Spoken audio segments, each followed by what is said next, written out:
We all know how technology keeps getting smaller and smaller. Yeah. Like the computers that used to take up entire rooms now fit in our pockets. Right. But what about something as complex as a lab-grade spectrometer? Mm. That's what we're diving into today. Okay. And we've got some pretty mind-blowing implications to unpack here. I think so.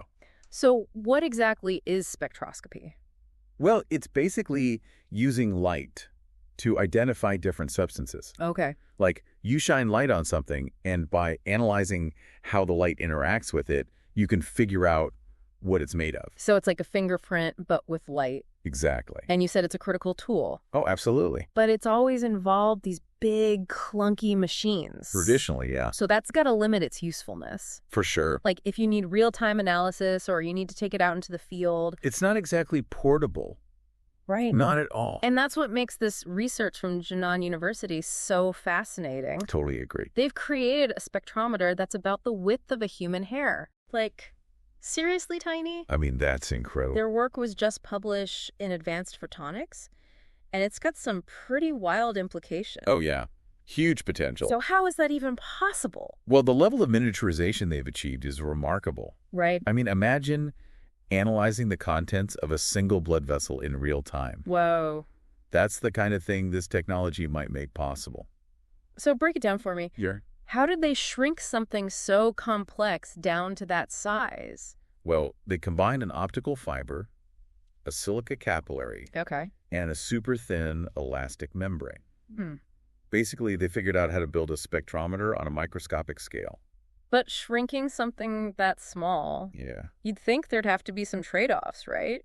You would think so. Like, wouldn't it be way less sensitive than a full-size spectrometer? You'd think so, but that's what's so impressive about this research. Really? Yeah, they've managed to retain sensitivity comparable to much larger systems. Wow, so how does that even work? The key is a technique called Photoacoustic Spectroscopy, or PAS for short. Okay, break that down for me. What's happening at that tiny scale? So, light is used to excite gas molecules, which then generate sound waves. Okay. And those sound waves cause the tiny membrane to vibrate. Got it. And those vibrations change the intensity of the reflected light. Hmm. By analyzing those changes, they can identify and quantify what's present. So the memory is basically acting like a tiny microphone, picking up the sound of those excited molecules. Exactly. Pretty neat, right?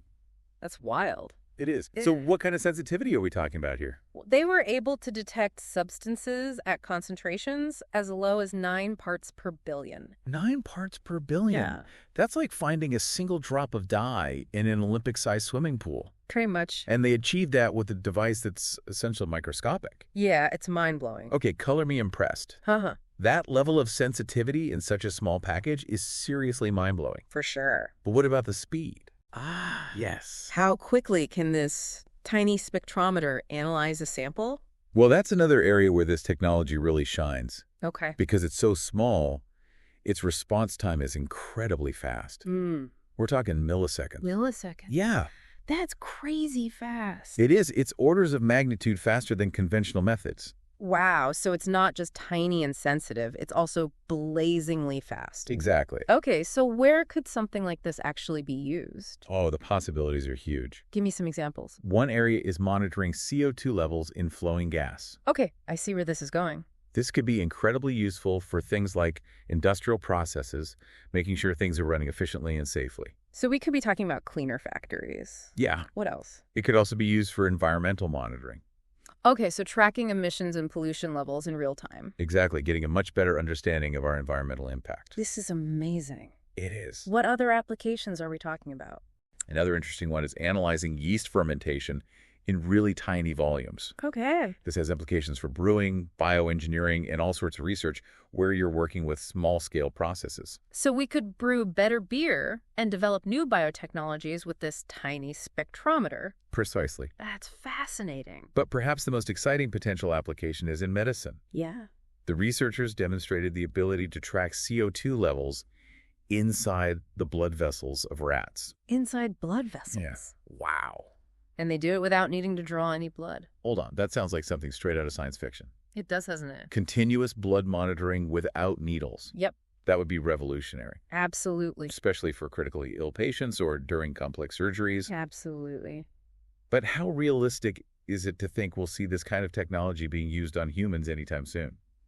Well, there are certainly hurdles to overcome before it becomes commonplace in clinical settings. Okay. But the potential is undeniably there. So we've got a spectrometer the size of a hair that's both super sensitive and incredibly fast. And it has the potential to impact everything from industrial processes to environmental monitoring to how we approach healthcare. Now that we understand how this tech works, Yeah. let's explore where it could be used beyond the examples you've already given. Sure. One that particularly caught my eye was the potential for monitoring lithium-ion batteries. Ah, yes. That's a really intriguing application. I mean, lithium-ion batteries are everywhere these days. Yeah, they are. In our phones, our laptops, Yeah. and increasingly in our cars. That's right. Being able to monitor their health in real time could have a huge impact. It could. It really could. Imagine if you could see exactly how much charge your phone battery really has. Oh, yeah. Or if your electric car could tell you precisely when and where to stop for the most efficient charge on a long road trip. That would be a game changer. That's the level of detail we could get with these miniaturized spectrometers. So instead of just a little battery icon, we could get a real-time readout of our battery's health. Yeah, think about it. That's pretty cool. It is. But how would that work in practice? Well, Would these tiny spectrometers be built into the battery itself? that's definitely a possibility. Hmm. The researchers haven't released all the details Okay. about how they envision this being implemented. Right. But it's conceivable that these sensors could become a standard part of battery manufacturing. That makes sense. Yeah. And what kind of information would they be able to collect? Well, they could monitor things like the battery's state of charge, Okay. its temperature, even its overall health. So we could see signs of degradation or potential problems Exactly. long before they become serious. Yeah, that could make batteries safer, more reliable. And longer lasting. Exactly. That would be huge, especially for things like electric vehicles. Oh, absolutely. Range anxiety is a big hurdle for a lot of people considering making the switch from gas-powered cars. If we knew exactly how far we could go and when we needed to recharge, Right. it would make EVs much more appealing. Absolutely. And think about the implications for grid management. Oh, yeah. If we had real-time data on battery health and charging needs, We could optimize charging strategy. and make our energy infrastructure more efficient. Exactly. This is all starting to sound really futuristic. It is pretty mind-blowing. But you mentioned earlier that there are some hurdles to overcome Yeah. before this technology becomes widespread. It's not all smooth sailing. What are some of the biggest challenges? Well, one of the key challenges is ensuring that these miniaturized spectrometers are durable and reliable. Okay. They're operating in incredibly small spaces, often in harsh environments. Right. They need to be able to withstand temperature fluctuations, vibrations, and all sorts of other stresses. That's a tall order. It is. And what about the cost? Ah, yes, the million-dollar question. Is this the kind of technology that would only be accessible to large companies or research institutions? Well, Or could it eventually become affordable enough for everyday applications? that's an area where this research is really promising. Okay, good. The scientists specifically highlight the fact that their device can be paired with relatively low-cost laser sources and existing fiber optic networks. Interesting. That suggests that there's a real potential for making this technology both affordable and widely accessible. That's encouraging to hear.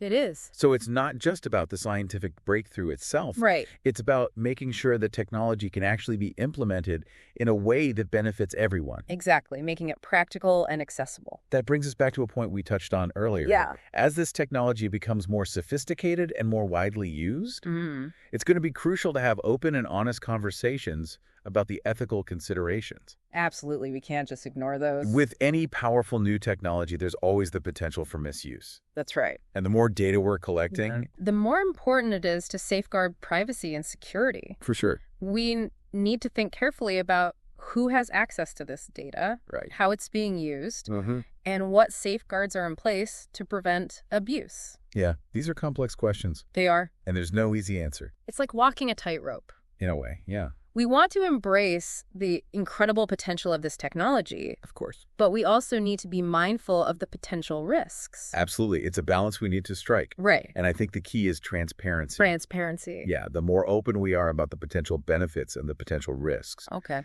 the better equipped we'll be to make informed decisions about how to develop and deploy this technology responsibly. So far, we've talked a lot about the potential applications of this miniaturized spectroscopy. Yeah. But I'm also curious about what it means for the future of scientific research itself. This is a pretty major breakthrough. It is. Does it open up new avenues for exploration in other areas of science? It absolutely does. How so? This level of miniaturization could revolutionize how we study all sorts of phenomena. Give me an example. Think about fields like microbiology, where researchers are working with incredibly small organisms. Okay. Imagine being able to analyze individual cells or even molecules in real time Wow. without needing to disrupt them or take them out of their natural environment. That would be incredible. The possibilities are really quite mind-boggling. So this isn't just a cool new gadget. No, not at all. It's a fundamental shift in how we approach scientific inquiry. Exactly. It's a whole new way of looking at things. That's pretty exciting. It is. But I also imagine that shrinking something like a spectrometer down to the size of a human hair comes with its own set of unique challenges. Oh, you're absolutely right. Like what? Miniaturization introduces all sorts of new complexities. I see. Working at such a small scale requires incredible precision and control. Right. And as we push the boundaries of miniaturization further, we're going to encounter new challenges we haven't even anticipated yet. But that's part of what makes this field so fascinating. The unknown. It's a constant process of discovery and innovation. Okay, so we've covered a lot of ground here. We have. We've talked about the science behind this miniaturized spectrometer, its potential applications in fields like medicine, energy, and environmental monitoring, Right. and even the ethical considerations we need to keep in mind. Important stuff. But before we wrap things up, Yeah. I'd love to get your take on the big picture. Sure. What does this breakthrough tell us about the future of technology?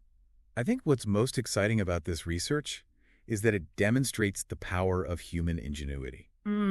We're constantly finding new ways to push the boundaries of what's possible. It's like we're constantly expanding our understanding of the universe. Exactly, both at the macroscopic and microscopic level. And I think that's something worth celebrating. Oh, absolutely. We live in a time of incredible technological advancement. We do. And while there are certainly challenges we need to face, There are always challenges. there's also a sense of wonder and possibility that's truly inspiring. I agree. Yeah, it's amazing to think about It really is. how far we've come Yeah, and just how much potential there is for the future. it's exciting. This miniaturized spectrometer. Right. It's just one example, Yeah, but it speaks to a larger trend, definitely. innovation and discovery. Absolutely. And that's happening all around us.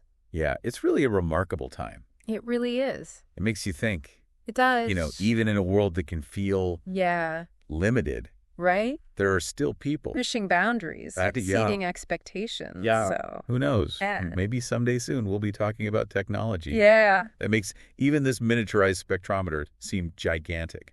Right. Totally. I have to ask, What's that? what's got you most excited about this particular breakthrough?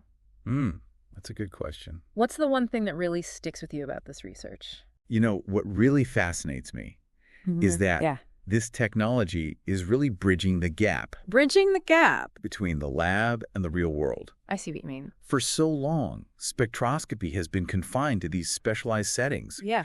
requiring expensive equipment Yeah. and trained technicians. But with this level of miniaturization, Yeah, we're bringing the power of spectroscopy into everyday life. exactly. It's democratizing a scientific tool Yeah, that was once only accessible to a select few. that's right. That's pretty powerful. It is. And it makes me think of all Right. the other scientific instruments Right. that could be miniaturized in the future. Yeah. What other possibilities will that unlock? It's a really exciting time to be involved in science. It sounds like we're on the cusp I think so. of a whole new era of scientific exploration. Yeah, One where size is no longer a barrier exact. to understanding the world around us. It's amazing to think about. It really is. This has been a truly fascinating deep dive Yeah, it's been. into the world of miniaturized spectroscopy. Yeah, I've really enjoyed this conversation. We've gone from the microscopic workings Right. of this tiny device So its potential. to revolutionize everything from healthcare to energy. To environmental monitoring. Right. It's really quite remarkable. And I think the most important takeaway Yeah. is that this isn't just about a single technological advancement. Okay. It's about the power of human ingenuity Absolutely. and our boundless capacity for innovation. Couldn't agree more. It's a reminder Yeah, that the future is full of possibilities it is. and that science is one of our most powerful tools Oh, yeah, it is. for shaping that future. That's a powerful tool. So to our listener, Yeah, keep asking questions. Right. Keep exploring. absolutely. And keep an eye on the world of science. You never know Yeah, what amazing breakthroughs are just around the corner. That's right.